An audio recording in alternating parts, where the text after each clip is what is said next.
मनुष्य के बर्बादी के 5 कारण जान लिया तो जिंदगी में कभी भी दुखी नहीं रहोगे। हमेशा सुखी रहना चाहते हो तो वीडियो को पूरा अवश्य देखें। दोस्तों, अधूरा ज्ञान विष के समान माना जाता है। तो आइए जानते हैं मनुष्य के बर्बादी के 5 कारण क्या क्या है। स्वयं श्री कृष्ण भगवान ने क्या कहा। दोस्तों, पहला कारण है बर्बादी का आलस्य। जो भी व्यक्ति आलस्य करेगा तो वह अपने जिंदगी से हाथ धो बैठेगा। इसलिए दोस्तों, मनुष्य को कभी भी आलस्य नहीं करना चाहिए। आलस्य कभी मत कीजिएगा। सुबह जल्दी उठ जाइए, काम को मन लगाकर कीजिए, भगवान का ध्यान कीजिए, काम करते समय भगवान का नाम स्मरण कीजिए, तभी आप सुखी रह पाओगे। दोस्तों, और अगला कारण है बर्बादी का क्रोध। क्रोध है मनुष्य महान शत्रु। जो भी व्यक्ति क्रोध करता है तो उसका बुद्धि मारा जाता है, क्योंकि क्रोध एक ऐसा शत्रु है। जब भी व्यक्ति क्रोध का आवेश में आता है तो अपना गुरु का, अपने माता पिता तक का भी हत्या कर देता है। अतः हमें क्रोध को रोकना चाहिए, क्रोध के आवेश में नहीं आना चाहिए। यदि भूल से भी क्रोध आपको आ जाए तो इसको कैसे रोका जाता है। क्रोध को रोकने का सरल और आसान उपाय है। वीडियो को ध्यान से देखिएगा, तभी आपको समझ में आएगा। तो दोस्तों, क्रोध को रोकने के लिए आपको मन से भगवान का चिंतन करना चाहिए कि हमें जो पृथ्वी में हमारा जन्म हुआ है तो किस लिए हुआ है। हमारा जन्म दूसरों की भलाई के लिए हुआ है, और हम इस धरती पर आकर हम पाप कर रहे हैं, भगवान का ध्यान नहीं कर रहे हैं। हमें मन में भगवान का नाम को स्मरण करने होगा। और क्रोध को रोकने के लिए हमें कोई भी महापुरुष का किताब पढ़ना होगा, और हमें शांत जगह में चले जाना होगा। माता पिता का सेवा करना चाहिए, हमें गुरु का आज्ञा का पालन करना चाहिए, माता पिता का आज्ञा का पालन करना चाहिए, तभी हमारा कल्याण हो सकता है। दोस्तों, अगला कारण है बर्बादी होने का अहंकार।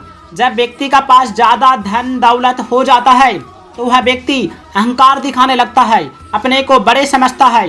वो ये समझता है कि हमसे बड़ा इस संसार में कोई नहीं है, हमारा टक्कर लेने वाला कोई नहीं है। लेकिन वह भूल जाता है हम जो आए हैं, हमें एक दिन इस दुनिया को छोड़कर जाना ही पड़ेगा।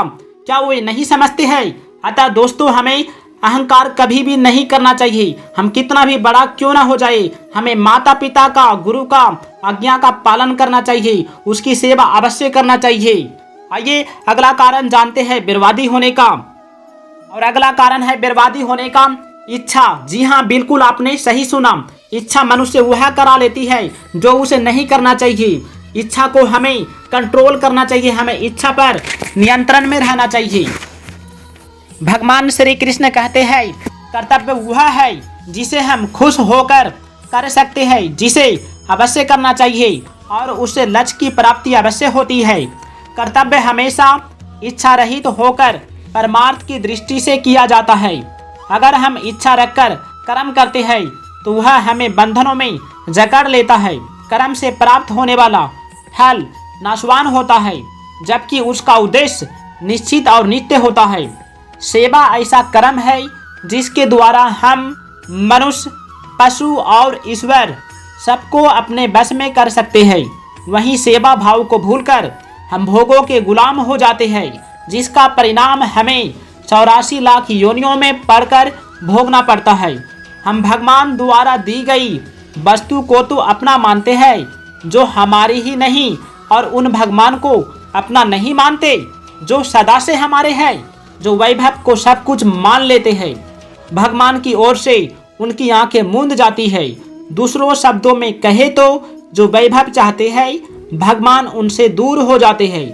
निंदा, स्तुति, आदर, अनादर, धन, निर्धनता, यश, अपयश, लाभ, हानि, जन्म, मरण, रोग, निरोग आदि सभी परिस्थितियों कर्मों के अधीन है।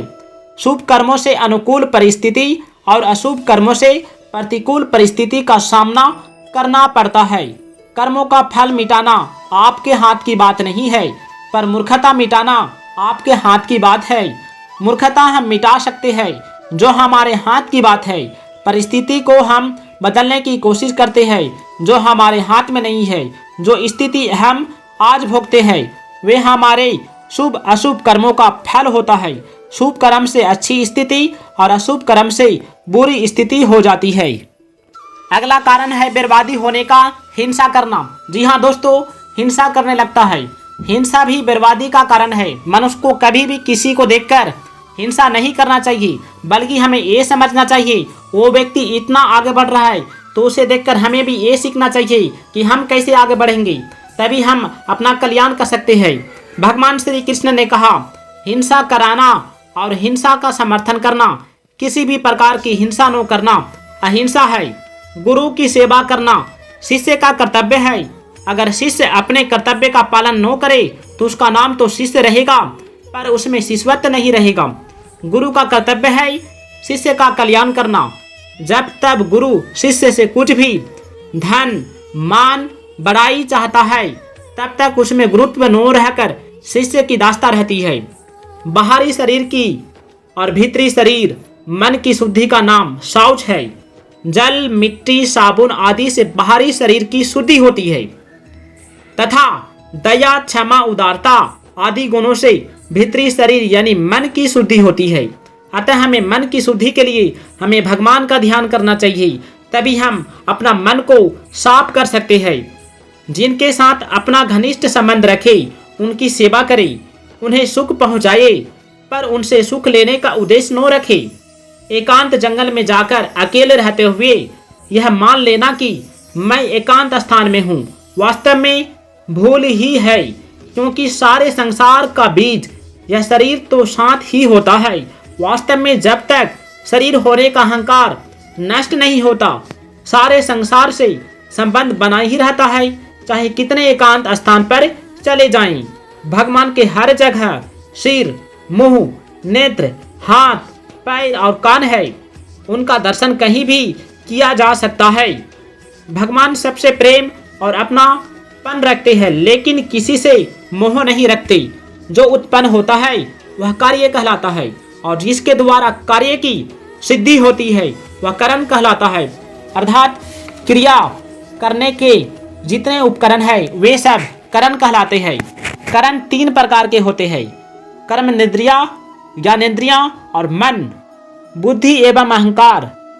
कर्मेंद्रियां स्थूल है, ज्ञानेंद्रियां सूक्ष्म है और मन, बुद्धि एवं अहंकार अत्यंत सूक्ष्म है। जिन योनियों में बहुत सा सुख प्राप्त होता है उन्हें सत्य योनि, तथा जिनमें बहुत दुख प्राप्त होता है उन्हें असत्य योनि कहते हैं। गुणों के आधार पर ही प्राणी को सत्य या असत्य योनि प्राप्त होता है। महापुरुषों की कभी निंदा न करे, यह अवनति का कारण बनता है। सूक्ष्म से सूक्ष्मतम और विशाल से विशालतम सभी प्राणियों में परमात्मा समान रूप से स्थित रहते हैं। दोस्तों, यदि वीडियो अच्छा लगा है तो इस वीडियो को लाइक करके चैनल को सब्सक्राइब कीजिएगा और कमेंट में जय श्री कृष्ण लिखिएगा।